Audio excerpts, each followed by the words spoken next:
South Sudan voted overwhelmingly in January for independence, and if things go well, on July 9 will become an independent country. However, as you would all equally know, there are still many problems in the rest of Sudan. We here in the United States, at least, we often hear something of what goes on in Darfur, less of the Nuba Mountains, or Blue Nile, or the Beja people. And in today's session, we want to speak about what is happening to the Beja, predominant people of Eastern Sudan, and the very difficult situations they find themselves in. And also to make the point that this is not only a humanitarian issue, but because the Beja people also front on the Red Sea, a lot of questions about transit of weapons and perhaps people through the Red Sea, often connected with their area of the Sudan. So this also needs examination.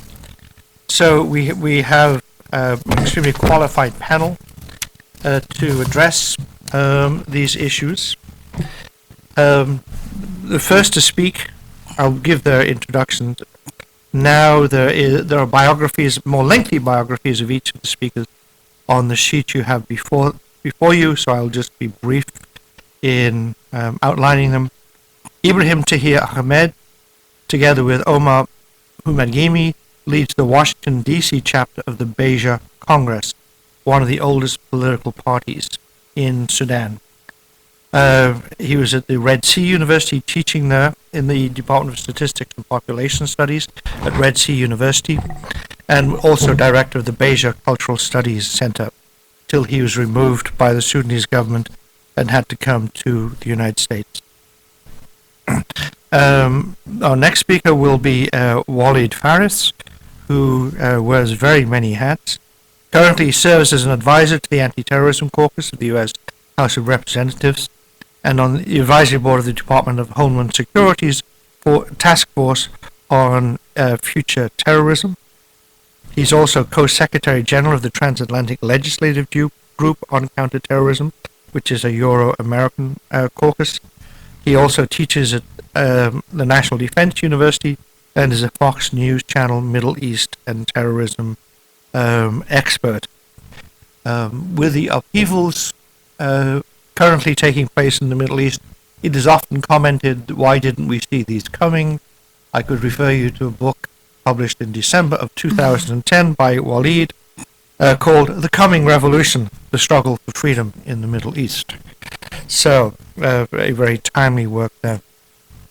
Then with Jimmy Mullah, born in South Sudan, but fleeing the war, lived in Egypt, worked as an engineer, and then ran a non-profit, being Secretary General of the Sudan Charity.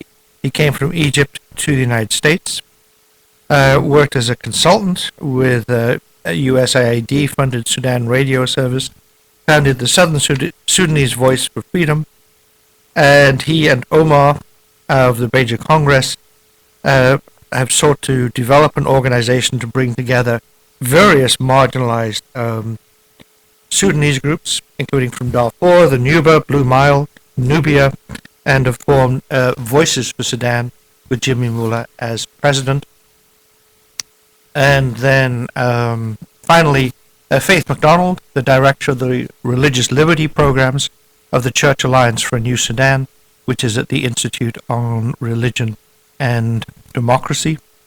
She is a longtime advocate on Sudanese issues and also worked spillover from Sudan into northern Uganda. Her book on Girl Soldier, A Story of Hope for Northern Uganda's Children.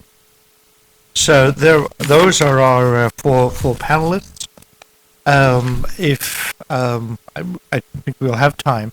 Could I just ask the various people around the table to introduce yourself? You don't have to if you say no, but it's sometimes good to know. So if you...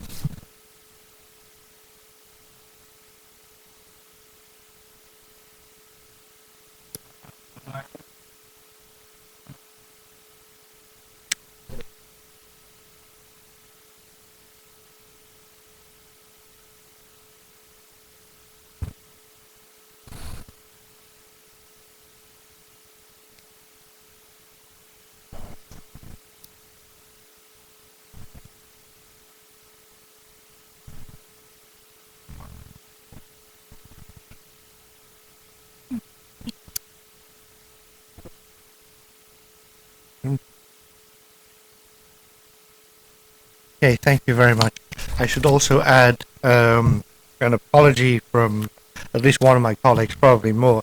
My colleague Nina Shea very much wanted to be here, but as you would know, the U.S. Commission on International Religious Freedom, she is a commissioner, is, as we speak, meeting with President Lyman, the special envoy for Sudan. Their meeting began at 3:30.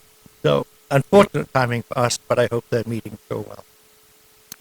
But, thank you very much, and then I will now turn the microphone over to Ibrahim. Thank you, Paul. Really, I'm glad to share you all what the Beja people facing in their homeland in Eastern Sudan. I will start my presentation by some background about the Beja and other, political, economic, and social marginalization that manifested all Beja life. The Beja people are a Kushite people, and they are living in the Eastern Sudan between the River Nile and the Red Sea, and from the north, from Egypt borders to Eritrean borders. Also, the Beja, they have extension. Some of the Beja, they are in Egypt, and some in Eritrea, and some in Ethiopia. Historically, the Greek call the Beja the Magi, and the Roman, they call them the Blemis, and the Axiomatic kingdom, they call them Boga, and recently the name Beja appeared.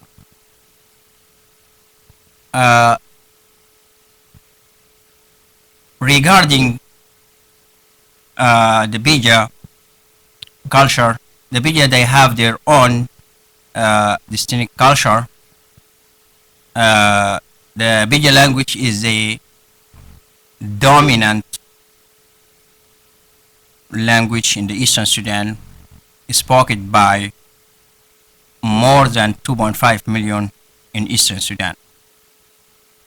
The Beja also, they are very attached to their culture and their land.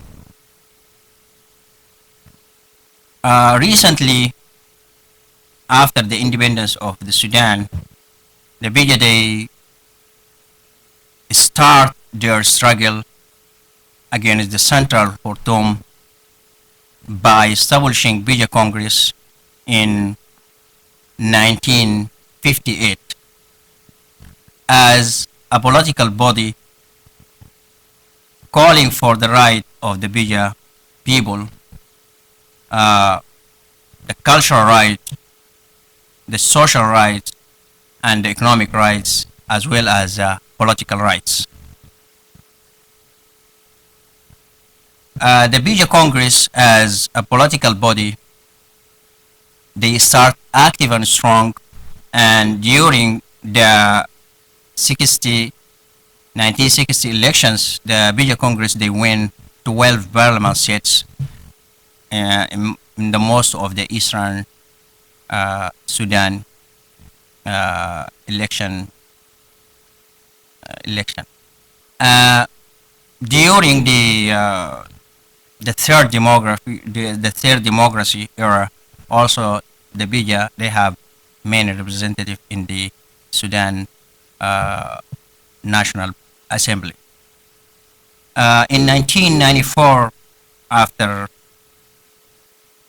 Bashir regime or the NCP, they make the coup. The Beja Congress, they force it to join the armed struggle with their brothers in the south and other political parties that working against NCP. After 13 years of war, in October 2006, the Eastern Front and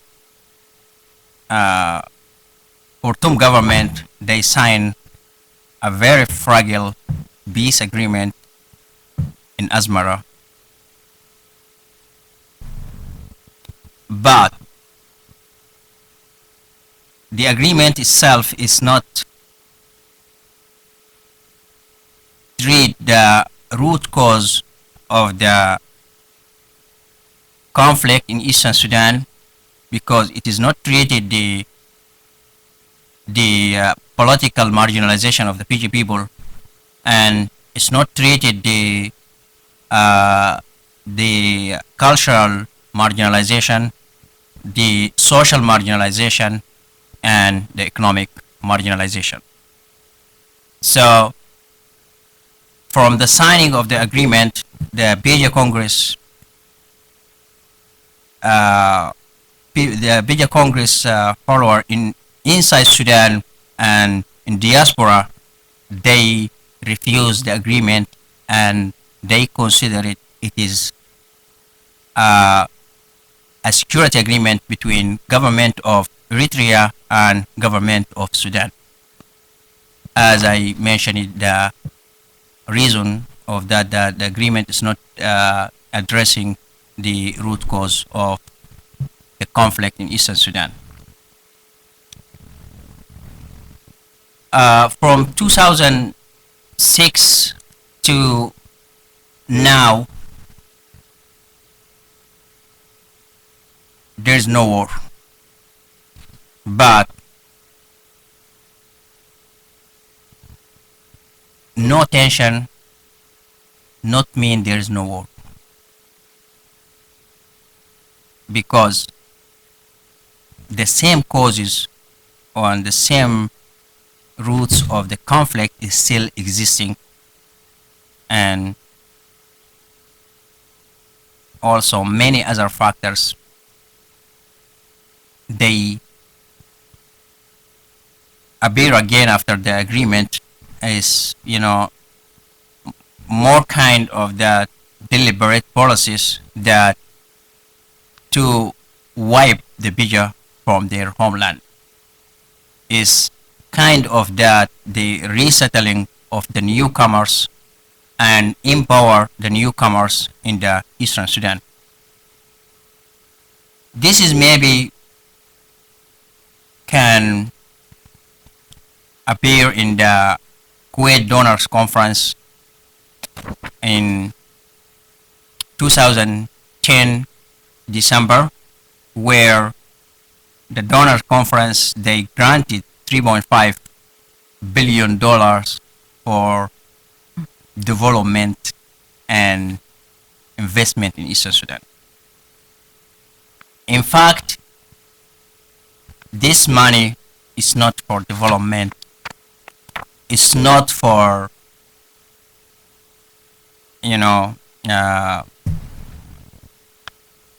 development or investment. It is money for empowering the newcomers in Eastern Sudan, because the Arab countries and the Gulf countries who sponsor and who granted this fund,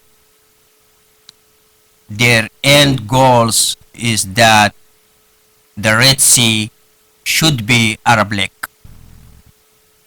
And this is not happen if the Beja, they are strong in their homeland in Eastern Sudan. Again, there is ongoing genocide they will face the Beja people. Regarding the marginalization of the Beja people, first I want to start that Eastern Sudan is the most resourceful area or the most resourceful region in the Sudan, because Eastern Sudan, they have a diversity in the resources. For example, if we look to Gadaref state, they have the most fertile land and the most agriculture schemes. And right now, most of the Sudanese people and neighbor countries, Ethiopia and Eritrea, they depend on the grain that produced in Gadar. If we go to the Kassala state, also there is most, the most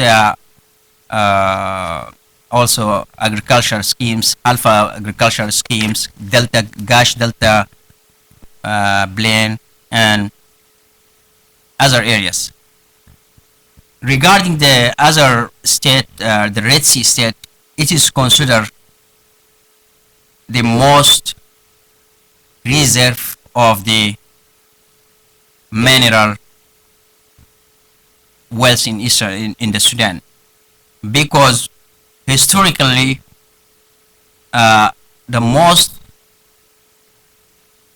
gold mining in Sudan, it is in the Red Sea state. And in 1991, French company start exploring the gold in Eastern Sudan, in the Red Sea state, particularly in the Ariab area. They start the production in 1991 until exceeded 5 ton per year, 5 ton of pure gold per year in 2002. And the last year, the Minister of the Mineral Resources, they make a statement that Sudan right now they producing the gold production in Sudan, they exceed 10 tons of the pure gold, and 100% of this production came from the Red Sea state and Arab area. And the other also mineral resources, Red Sea state, they have a huge and big reserve of the natural gas, particularly in the coastal area. Also, in 2009, February 2010, February 2010, the federal government, they start the extraction of the oil in the Eastern Sudan, particularly in block 13 and 15, the offshore blocks. And the Chinese company, the CNBC, they already, they take, the contract of exploring the oil in the Red Sea offshore area. Also, there is many other projects that done as joint venture between Saudi Arabia and Sudan. One of those projects is, it costs more than $50 billion. It's a project called Red Sea Treasure. And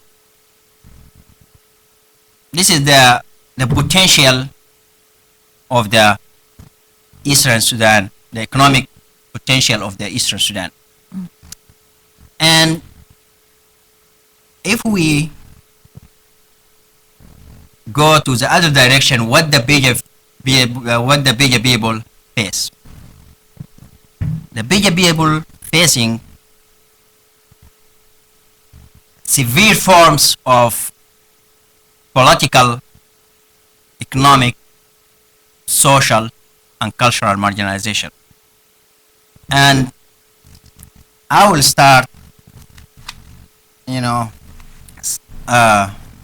some statistics that they can give better explanation of what the Beja people facing. First, regarding the demographic factors, if we look to the table of that contain the population growth, TFR, IMR, under 5 mortality, and EX. The demography of any people they can analyze through many factors. One of them is the population growth, and the population growth as percentage of the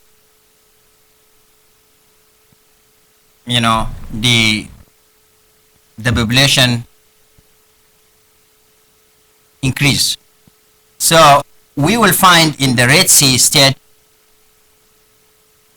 the lowest population growth is count 0.52%.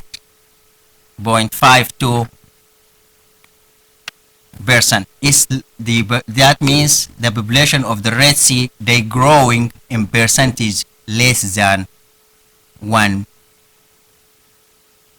And if we compare to the other area, we will find the highest population growth in the West Darfur and the other region. Maybe, the table they can show you some other stuff. And if we go to the other indicator is the TFR, is the total fertility rate, or the number of children that the woman can have it during their life. Is the total fertility rate of the Red Sea state is 4 live births. And also if we look in the table, we find also the Red Sea state they have the highest infant mortality rate counted 116, and in time is the lowest.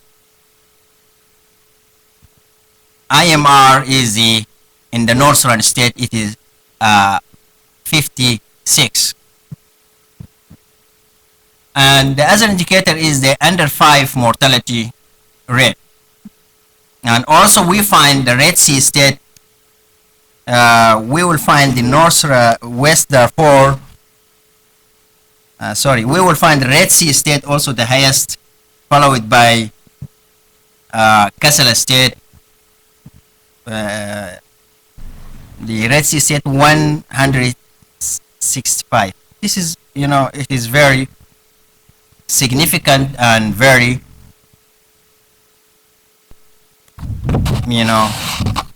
danger indicator that when the children under 5 they are dying in the same rate, so how the Beja they will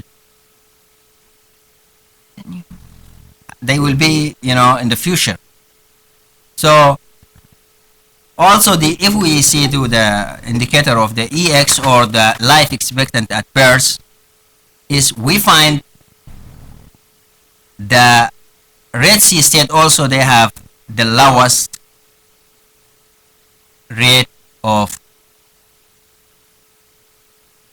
the life expectancy pairs is that means in the average the population of the Red Sea state they survive 51.5 years. So all those indicators they can clearly describe that the Beja people they are endangered. They are endangered because if the under 5 children that died, if the infant died, and if also the population are growing in negative trend, so this is indicators of that the Beja people are endangered. The other dimension is the education. The education also we find the Eastern Sudan they have the highest illiteracy rate, and the same time also regarding the water, also there is very scarcity of the water resources in Eastern Sudan. And the last factor I want to, there is a time limit, but is one of the most dominant diseases in Eastern Sudan or among the Beja is tuberculosis, where 4,978 people of the Beja people are infected by tuberculosis. And also in the you will see in the rest of the table in 2002, 2001, 2000. So in the same time also the Eastern Sudan, particularly Kassala and Resi state, they have the highest maternal mortality ratio rate. I will stop here, and because the time is so limited, but I will leave the chance for my colleague, Dr. Walid. Okay, thank you very much indeed, Ibrahim, for introducing us to an area which often people don't know about. And Walid, we'll ask you to now pick up some of the security aspects of this. Yeah, thank you very much. First, for clarification, let me just say that I am not currently on the advisory board of the DHS. I served between 05 and 07, and so is the case for the NSC Task Force on Future Terrorism. Just wanted to make sure this is clear, but everything else is correct. Thank you, Paul, and I would like to thank Nina Shea as well and Hudson Institute for hosting this very important panel discussing the issue of the Beja people. My role is going to be much limited. I will talk about Eastern Sudan, which basically correspond to where the Beja population is living, and I will raise very condensed, summarized issues of international security and terrorism related to that area. And maybe in the discussion we could see how these two things overlap, meaning the Beja issue on the one hand and the security terrorism related issues on the other hand, how far they do overlap. From the introduction and from the Beja analysis and claim that we've heard, let me try first of all to frame what we understand, what I understood as a case or cause for the activists in terms of international relations. What does that represent in terms of comparative analysis with other similar cases? And then raise the two series of security issues or concerns that I have found with regard to Eastern Sudan. With regard the framing, there are 3 points. One is that we do understand that the conflict is not about religion, but it's about ethnicity. That's different from North and South, for example, in Sudan or other places. It's probably closer to the case of Darfur in that in the sense of two different ethnic identities are confronting each other. The other point is that there's a Beja claim that there are efforts and there's an ongoing campaign on behalf of the Khartoum regime to do a couple things. One is to suppress or marginalize the Beja population on the political level, misrepresentation, to understand, and on the economic level. But then there is a more advanced claim by the Beja is that the Khartoum regime is involved in demographic modification, the one we call internationally ethnic cleansing in a sense, maybe gradual, maybe slow or slow motion, but meaning trying to change either by pressuring the Beja population to shrink or by installing non-Beja population in the midst of the Beja area. So in that case, what we're dealing with would be an ethnic uprising on behalf of the Beja population to resist and or to reverse these policies. And therefore, probably the closest case to that after the referendum in southern Sudan would be Darfur.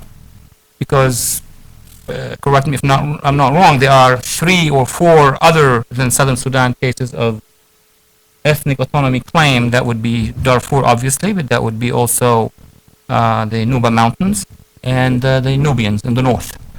So East Sudan seems to be, for me at least outside southern Sudan, one of the 3 or 4 cases of potential strife. And I'm making these assessments based on, as Paul has mentioned, I published a book last year, at the end of last year, projecting that this could be part of the series of revolts or uprisings, which is not based on political regime suppression as in Egypt and Tunisia, but on ethnic. That would be more the case of the Kurds in a variety of countries, or the Berbers in North Africa, and of course, in this case, the Beja. Having said that, the security and terrorism issues that have been noted, and there's not a lot of material about that. So we're trying to do a lot of effort from public sources, open sources, to non-open sources, to regional sources, to Beja sources, to get some of the challenges that exist there. I would divide them in 2. With regard to Eastern Sudan and Port Sudan being the main urban area. What I call the jihadi Salafi activities. That would range as far as, let's call it the Al-Qaeda challenge through the other Salafi networks, all the way to a much milder activities of groups that support the Muslim Brotherhood. Of course, the differences are huge, but ideologically speaking, they are, coming from one ideological source. So the 4 or 5 points that I would raise here are the following. Number 1, there are questions about Sudanese regime sponsorship of training camp to terrorist organizations. This information is available from open source, but also from the sources, and I must qualify that, from the opposition, from the Beja opposition. I don't know if the Southern Sudanese have more information about that. So that would be one point. The second point is a connection. It has to do with one specific group, the Shabab al-Jihad of Somalia. And one would wonder, what is the connection? The connection that we are following now, yet to be clarified completely, is the fact that it was allegedly said that a number of Shabab al-Jihad elements have traveled back and forth through this area, from as close as the United States to the region, and from that region to their locations in the Horn of Africa and back, which raises concern, of course.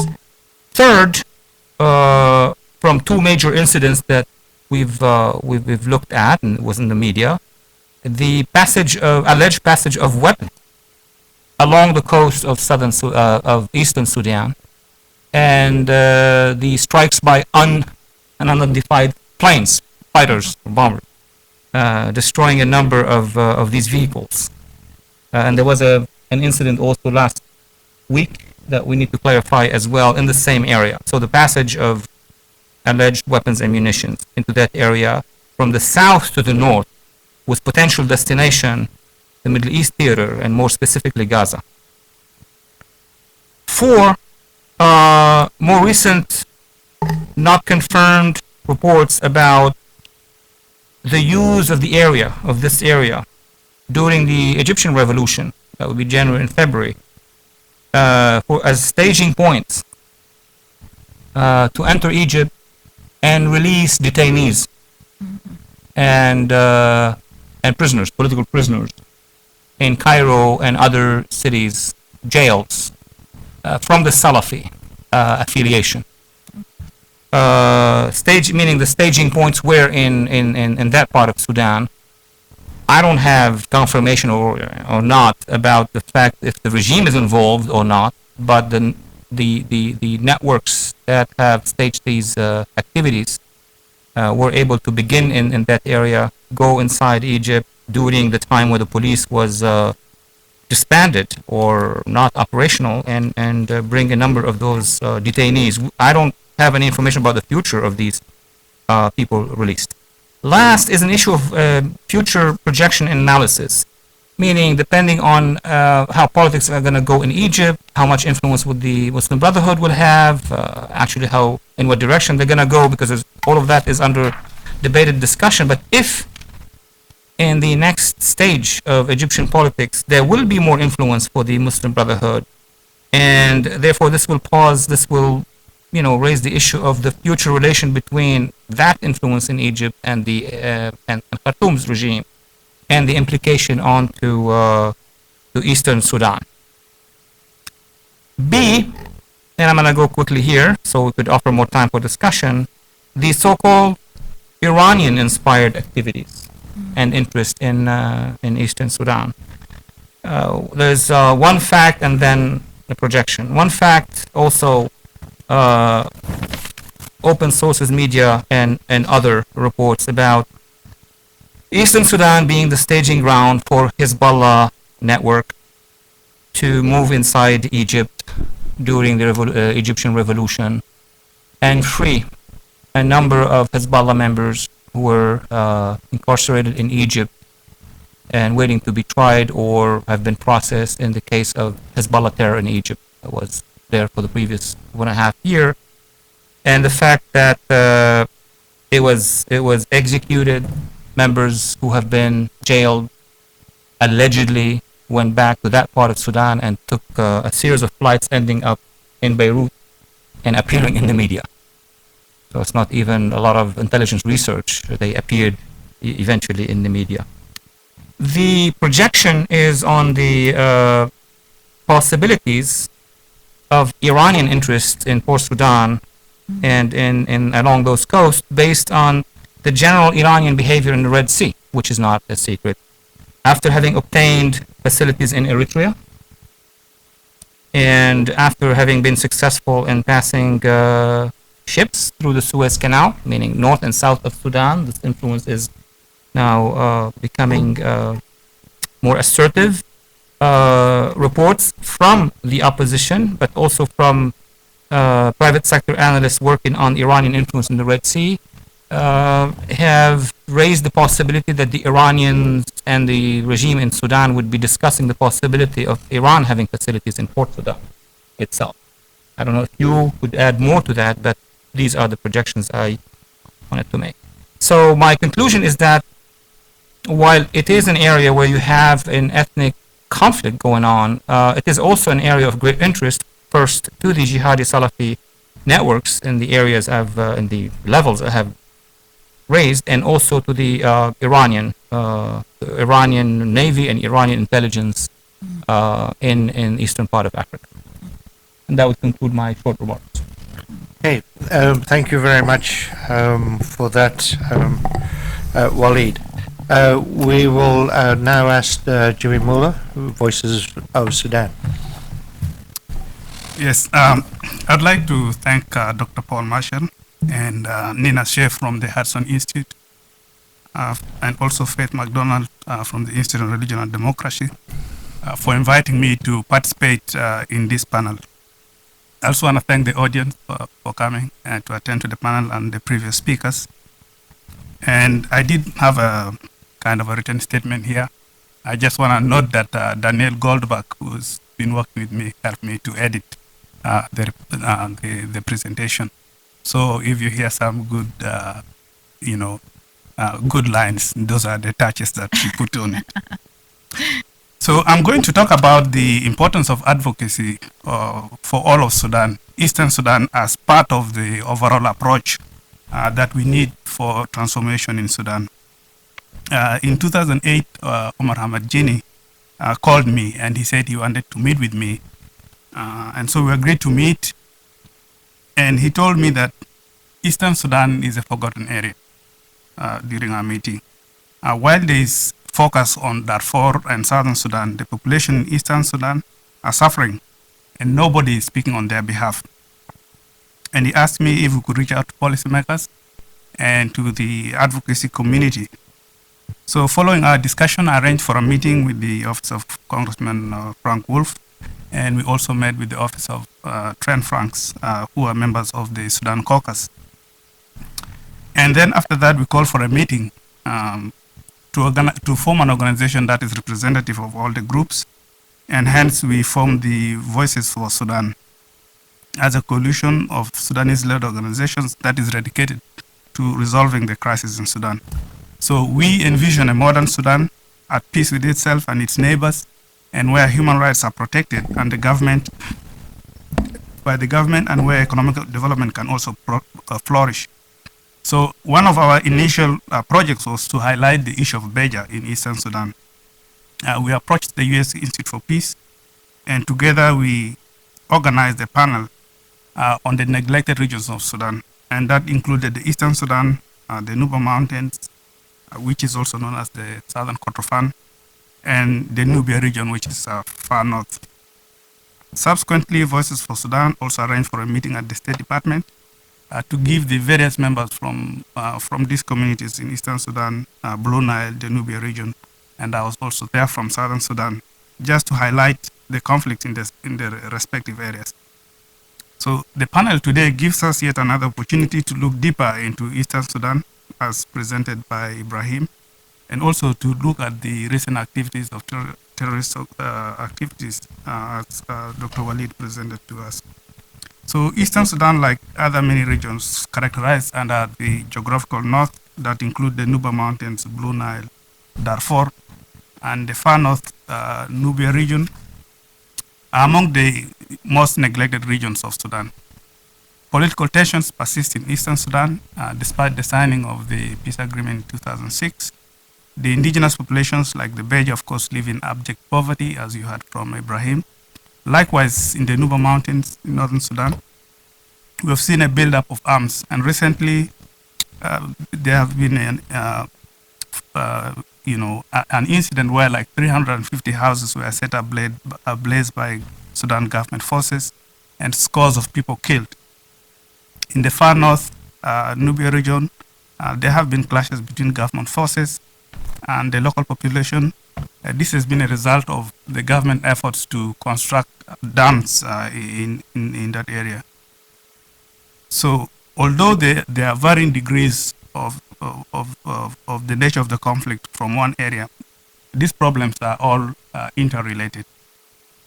So from the advocacy standpoint, while it is important for us to focus on a specific area, we also have to be mindful of the larger picture of the whole country. So we need to recognize the importance that as we talk about Eastern Sudan, we have to look at it inclusive of all the other Sudan areas. Now, just to always when we talk about Sudan, if you're from Sudan, you find it hard to, to just go without reflecting back on the history. So just to reflect back on the history, initially, Khartoum's political establishment succeeded to mobilize the population in the north of the country against the south. And they are portraying the struggle simply as it was the north versus the south, or the Muslim versus the Christians or the Arabs versus the Africans. But the reality of the matter is it's all about marginalization and then attempt by Khartoum to keep control of the regions and their resources. But in 1983, with the rise of the Sudan People's Liberation Army, the blueprint for Sudan's post-independence political establishment, that blueprint that they used to grip power, was uncovered by the late Dr. John, who clearly analyzed the fundamental problems of Sudan as being it's the central government rather than the other way around, rather than the South being the problem. Now, to ensure its survival, Khartoum has resorted to dealing with the various regions separately, in most cases to offset pressure and to buy time to undermine its commitment to address genuine concerns of the various groups. To date, Khartoum has not demonstrated genuine commitment to address Sudan's fundamental problems. And if we take the issues individually, for instance, Eastern Sudan and the various regions, they are much weakened to deal with Sudan and to deal with the government in Khartoum and to change the status quo if each group kind of tries to address issues separately. And that is much harder to achieve any political transformation under this strategy. Now, the international tendency to also deal with the region separately only enables Khartoum strategically to divide their attention and their resources, and that allows them to maintain their oppression over the various regions. Now, experience has shown that by focusing myopically on one region at a time, such as South Sudan or Darfur, the international community has failed to identify and prevent flare-ups of violence in other regions. In 2005, the US government seemed to assume that after the signing of the CPA ending the North-South conflict, the same model would be used to resolve the conflicts in Darfur. Instead, following its strategy of dominating one region at a time, the government of Sudan used the signing of the CPA as an opportunity to reallocate resources used to fight the war in the south toward the escalating of violence in Darfur. Rather than peace-building mechanism, the government of Sudan replicated inhuman military tactics previously used with impunity in southern Sudan for a new insurgency against civilians in Darfur. As international attention is again being diverted from Darfur to the south in light of the January 9th referendum and the upcoming split of the country in July, the same tactics are once again being used in Darfur. Now, in order to prevent further atrocities under the watch of the international community, vigilance must be taken. So we need to look at Sudan as a whole. And would argue for US policy actually to adopt a whole Sudan countrywide approach. Now, with this political and historical understanding, representing respective regions through our Sudan, Voices for Sudan has continually advocating for US foreign policy to embrace a holistic approach to solving issues in Sudan. As we lead to the transition, after the transition, Southern Sudan statehood on July 9th, it is more crucial than ever that we examine the condition of Sudan as a whole to prevent further outbreaks of violence and to promote a peaceful and stable transition. Although Southern Sudan conducted a successful referendum, vote that will lead to the creation of a new state, Sudan still faces many challenges. The numerous unresolved issues with the comprehensive peace agreement all pose significant challenges to peace and stability. These include the status of the disputed region of Abyei, the demarcation of disputed areas along the north-south border, the popular consultation in Blue Nile and Nuba Mountains, and the ongoing crisis in Sudan, in Darfur. So the future of northern and southern Sudan will be further affected by how the central government interacts with the marginalized region in Blue Nile and the Nuba Mountains, including Darfur, and also how it interacts with Eastern Sudan. So in essence, US policy must recognize the interdependence of these issues, as conflict in one of the disputed areas will impact the overall peace and stability in the country, whether it's divided or otherwise. With this said, Voices for Sudan recommends the following key recommendations as a part of a countrywide approach to foreign policy in Sudan. So we need to continue to hold Khartoum accountable. A policy actually designed by the former special envoy to compensate Sudan by lifting sanctions or normalizing relations in exchange for successful implementation of the 2005 Comprehensive Peace Agreement, while Khartoum engages in indiscriminate bombarding of civilians, repeated blocking of humanitarian aid workers, and also, preventing UN peacekeepers from accessing areas in most need. And this intensified crackdown on human rights activists and pro-democracy groups. This is a direct consequences of our piecemeal approach. So it's detrimental to the population that the US is trying to save, and goes contrary to the efforts of bringing genuine peace. The US should remain firm in ensuring that Sudan calls the implementation of the Comprehensive Peace Agreement, because the government of Sudan actually agreed on its terms in 2005. Thus, it should not be used as a leverage. While pursuing peace in Darfur and elsewhere, it is premature for the US to support the lifting of sanctions or providing debt relief for Khartoum. We need to think of changing balance of power. Sudan's political establishment have portrayed the country as an Arab and Islamic country, and its close association with radical terrorist organizations have been their major source of strength, and guaranteed them full support from Arab and Islamic countries. In exchange, they promise like fertile land, agricultural land for agriculture, water, and at one point they referred to the Southern Sudan as being the bread basket for the Arab nations. So over the years, the Arab countries have continued to provide funding to fuel the conflict in Sudan. They have provided diplomatic cover, sometimes military intelligence, and in other cases, most of these countries have actually gone intervened militarily, like recently where it was reported that Egyptian fighter planes went and bombarded areas in Darfur. Now, with the fall of Mubarak, Bashir is now engaged in trying to strengthen their relationship with Egypt based on the same approach, and they're even thinking of developing joint military alliance. So, Voices for Sudan views effort to change of balance in power or lack thereof as a critical approach to promote peace and development. This requires empowering the peripheral leadership to position themselves to play a strategic and constructive role in decision-making process.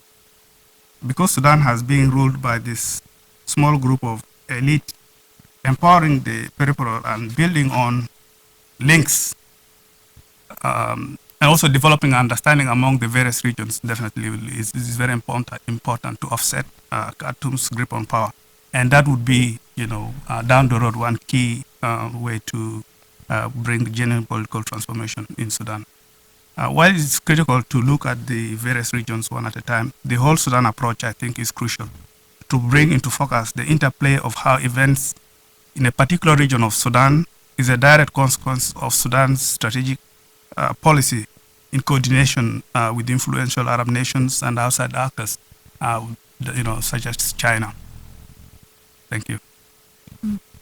Okay, thank you very much, Jimmy, and now Faith. Thank you. I'd like to thank the Hudson Institute and congratulate them on their 50th anniversary, as we see on the posters. Also thank everyone who has come today for your interest in Sudan and for particularly your interest in learning about Eastern Sudan at this time and about the Beja people in particular. I think that it's quite a commentary about a place, and by a place I mean Sudan, when you can refer to a previous genocide and a currently going on genocide in order to distinguish them from yet another potential genocide or two or three that are taking place all in the same country. When some of us talk about the genocide in Sudan, we're thinking of what happened in the Nuba Mountains and southern Sudan. Other people are thinking Darfur. Other people, like Ibrahim, are thinking about what's going on in Eastern Sudan right now. And the fact is, it's all happening, and it's all the result of the regime, the Khartoum regime. And as Jimmy said, that's why it's so important to look at Sudan as a whole, and for U.S. policy to look at Sudan as a whole. So in speaking of Sudan, one can refer to a previous unacknowledged genocide that took place in South Sudan. One can refer to the current acknowledged genocide, at least at one point it was acknowledged in Darfur, or one can look to what is happening now, which are potential genocides, particularly right now, the one in Eastern Sudan of the Beja people. My friend Dr. Walid has written a book also called The War of Ideas. And what we have to understand looking at Sudan is that this is the war of ideas. And this is not just a humanitarian crisis. This is not just, as we have said before, a conflict of ethnicity, but it's a part of a larger war of ideas that's going on all over the world right now. Also, I just heard recently about a plan by, I think it was the National Wildlife Federation, I'm not sure, some group, to put a lizard in West Texas on the list of endangered species. And it occurred to me when I heard about that, you know, it seems as if governments care more about lizards than they do about the endangered species of the Beja people who are facing cultural extinction, who aren't allowed to use their own language but have to speak a language of the imperialists who have taken over their country, who are not allowed to thrive in their own land. And I think also of what my friend Roger Winter said when denouncing those who say that South Sudan will be a failed state by saying, no, Khartoum is the failed state. And I think that we see this as we see all these places where genocide, previous genocide, potential genocide are going on, that indeed Khartoum is a failed state because it has failed its people all over the country. And that is why we have widened our advocacy at the Institute on Religion and Democracy. We began starting with just South Sudan, because that's, for many years, that's all many of us knew. But as we began to see that the problem that happened in South Sudan is the problem that's happening in Darfur, is the problem that is taking place to the Beja, the problem is Khartoum. So we widened our advocacy to acknowledge that and to encourage U.S. policy that acknowledges that fact as well in a more holistic way. I brought along a few things that might be helpful. We did do a petition last summer, the Beja Congress and Friends of the Beja, to end the Sudanese government's human rights violations against the Beja. And this is a petition that is going to be sent to the U.S. Congress, asking Congress to advise President Obama and the administration to acknowledge the indigenous Beja people. So often, too, we may hear about Eastern Sudan, but there's no acknowledgement that the indigenous Beja, who go back to the time of the early 5th and 6th century people who worshipped Isis. Isn't that right, Ibrahim? Yeah. This is an amazing culture that we don't want to see wiped out any more than as we see in northern Sudan, in Nubia, the culture that Khartoum is trying to wipe out, or in Blue Nile, or in Darfur.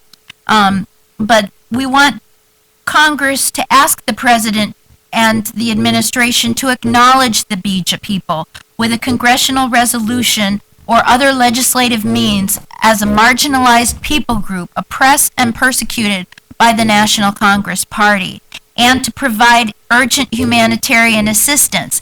And we're all worried about budgets and money right now, but there are groups that want to go into Eastern Sudan to help the Beja who are blocked from that by Khartoum. So it would be a simple matter of allowing the groups that already have funds in. rather than having to provide more funds.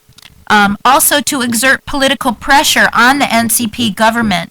And as Jimmy mentioned, we're very concerned about the fact that the U.S. would think about lifting sanctions on this Khartoum regime at this point in time.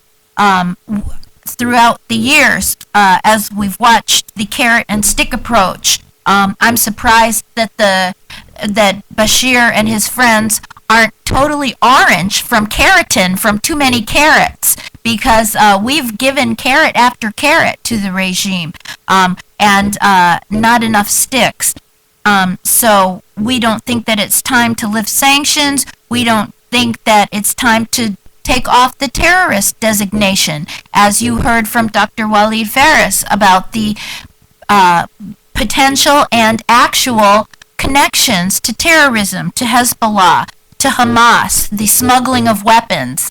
It was particularly amusing when the convoy of weapons was taken out I think it was a couple of years ago now, that the spokesperson, the Minister of Transportation in Sudan, who was denouncing this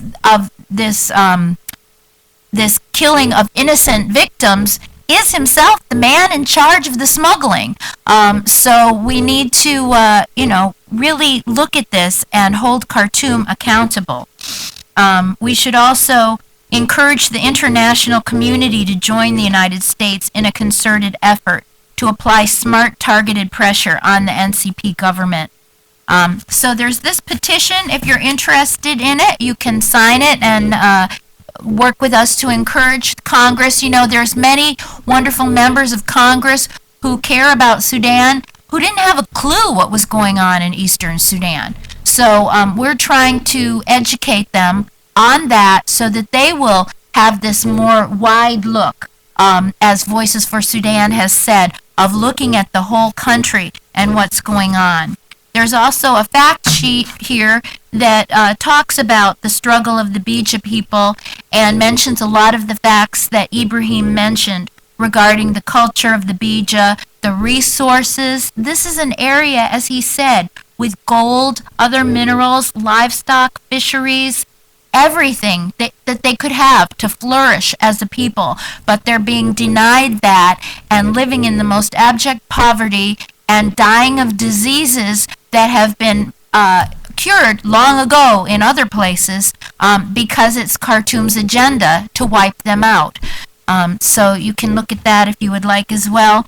And there's a couple of articles stapled together that I wrote for Front Page Magazine about Eastern Sudan as well. So those are the things that we're doing. We take kind of a confrontational approach, and if sometimes when you get desperate, the author Flannery O'Connor said that you have to, if people are deaf and blind, you have to shout and use big, large letters. So that's what we're doing in this case. And you can bet that we'll be doing the same thing on Nubia next. In fact, I would assume that pretty soon we will have a briefing on Nubia as well, and on Blue Nile. And remember that elections are coming up in Nuba Mountains in May. So all of these areas are areas that we need to look at and to take the lesson from the Beja, that when you focus on another place, Khartoum will use that opportunity to try to destroy a people. So thank you very much. Okay, thank you very much indeed. Faith, you managed to be very confrontational in a very cheerful manner, which is unusual and good combination. Okay, thank you very much. We still have time for questions and comments, so I will open the floor. I have quite a few myself, but I'll let you go first. Please. Hold on. There's a microphone. Thank you very much. Closer. I just stood for this very important event, Beja. people in Eastern Sudan.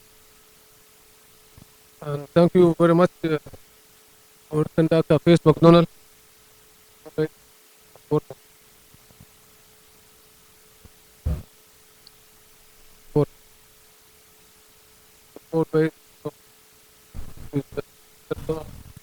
Donald Payne. He said the problem of Sudan is regime change regime. I tried to say what the Bashir this morning he said, which the city in Mr. area. He said Abiy is belong to North. He never be go to the south. And he said we win the election in Nuba Mountain. If by war or by election, he said we win the Nuba Mountain. He said that. Unfortunately, so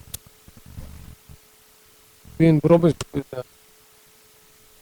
President Obama before he elected when he go Darfur and he promised us many things, and he forget all that he promised to stop war in Darfur and make non-fly zone.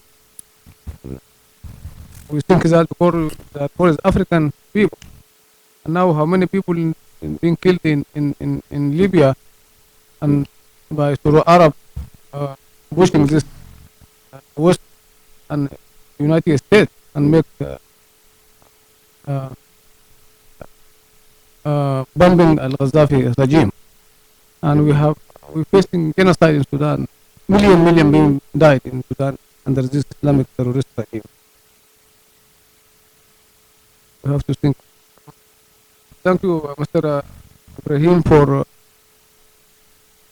defending and protecting Beja people, and very clear witness to in Beja people suffer more than imagine. Beja people facing real problems. Disease more than any area in Sudan. I live in 22 years.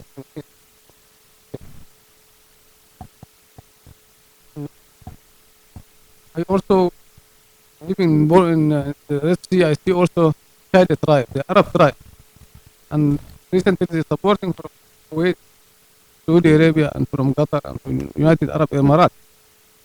They need also to do the same thing was going in Darfur.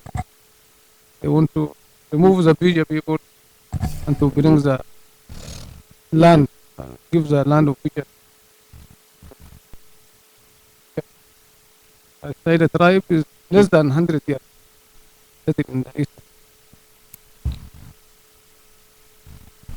Also, Let me ask you to finish up, if you would. yes, thank There's you. a question. Yes, yeah, the main problems in the Middle East and in North Africa is Wahhabis. The Wahhabis is coming from Syria and funding to their money for a long time ago on Cold War time. This is we have to focus on Saudi Arabia and Qatar. And Qatar helping Bashir all these 22 years. Thank you very much. Thank you very much. And any responses or reactions, panel? No? I think he's right. Okay. Next comment or question. I should mention that part of the issue with the microphone is not whether we can hear you, but we are being broadcast or podcasted. So the people out there need to hear us too. Okay. Let me ask. There's been questions about what, in this context, the U.S., both Americans and the U.S. government might do, and what currently, if you can, and any of the panelists can illuminate us on this, what currently is the U.S. stance? I'm thinking now particularly on the question of sanctions, with hopefully with the coming independence of the South. What is the U.S. going to do with Sudan? Give it a free ride on everything else it does, or how is that unfolding? Do you have any insights on that? Well, I think part of the referendum kind of, the discussion between the government of Sudan and the U.S. In terms of allowing the referendum to go through, Khartoum kind of promised that, okay, we'll allow the referendum to go through without any problems, provided that we are compensated for that. So there has been a lot of discussions in terms of, lifting the sanctions, but also they try to tie that with on the issue of debt. What do they do about the debt that Sudan has? Is the South going to take part of the debt or not? So the South says, no, we're not going to take part of the debt. The debt is all Khartoum actually used, borrowed all this money, used it mainly to fight people in the South. So they say, well, how do we deal with the debt? And one way to deal with the debt, and they are, pushing hard for a debt relief. And so this debt relief is tied with the sanctions. And so there's been a lot of push. Even the African Union implementation panel, when they are here, they are kind of pushing so hard to get the sanctions lifted, so that would help in the debt relief issues. So there's been a lot of discussions on that, and also discussions on the issue of taking Sudan out of list of countries sponsoring terrorism. These are all tied into how Khartoum is going to respond to the South declaring independence, and whether they're going to sabotage that or not. So Khartoum is basically using all this, tying the agreement that they signed in 2005 as a way to bargain and then win over some concessions from the U.S. I just add a couple of things to that. One is it's time to remind Congress that U.S. law was passed with the Sudan Peace Act, and one provision of the Sudan Peace Act was that if either party, even after a peace agreement was signed, should violate that agreement, that there would be repercussions. And we have never had those kind of repercussions on Khartoum that it deserves for the violations that took place during the ceasefire agreement first signed with Senator Danforth in the Nuba Mountains, the ongoing time during the peace talks before the comprehensive peace agreement, and all of these other things.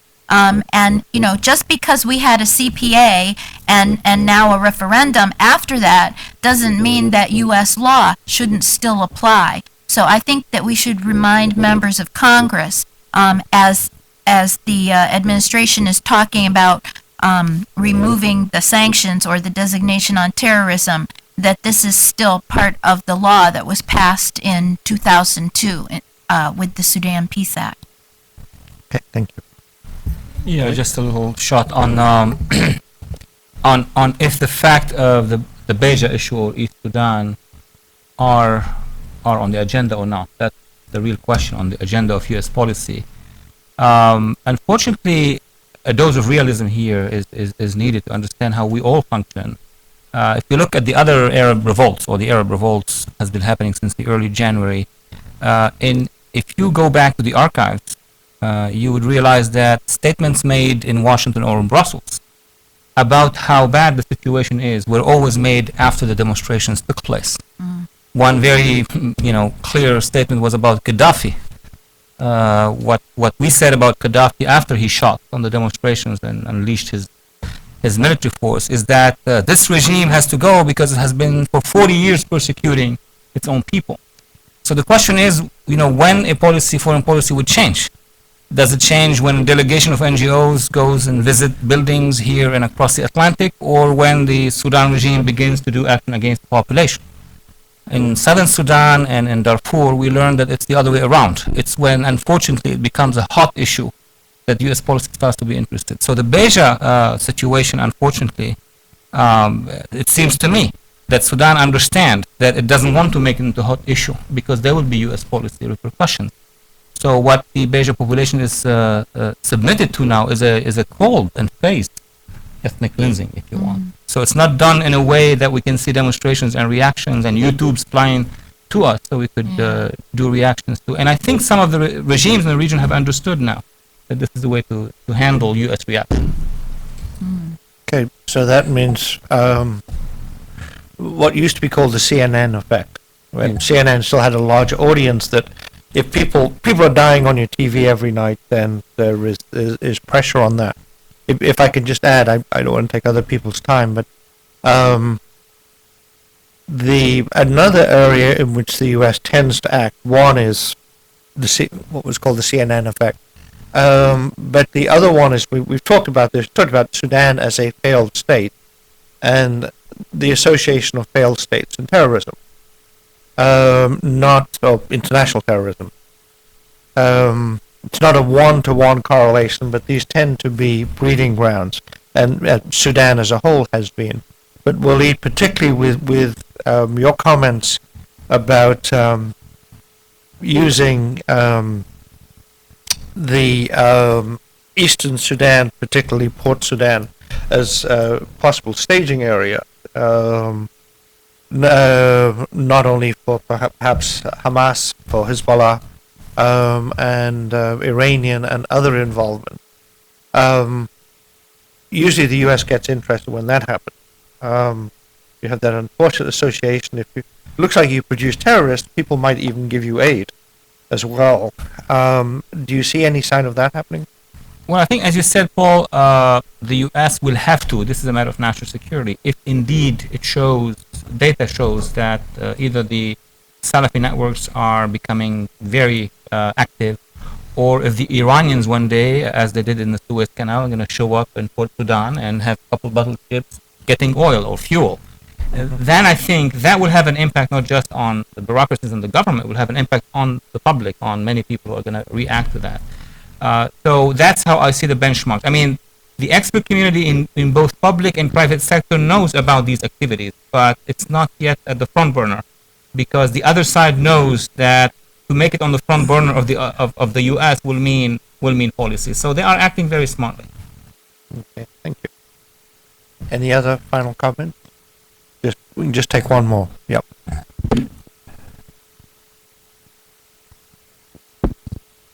A few of the speakers touched on this, but I was wondering if you could just speak a bit more explicitly about the humanitarian situation. in Eastern.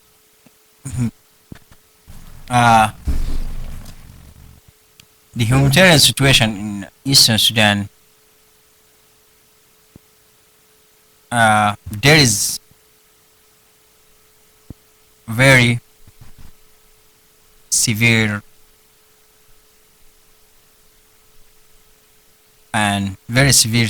situation regarding the humanitarian issue in Eastern Sudan, because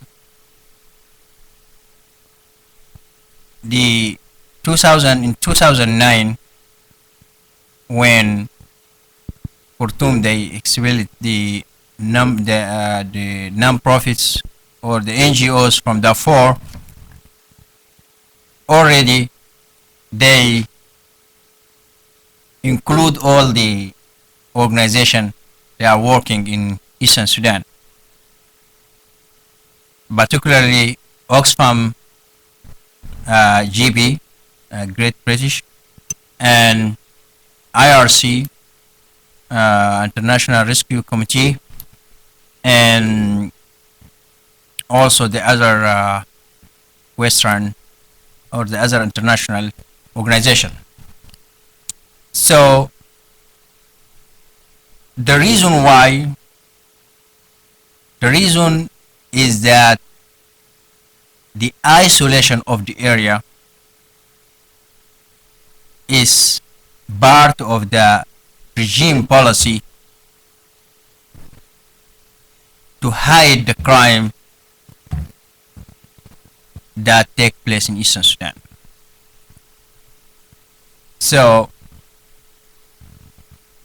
many of you, if they Google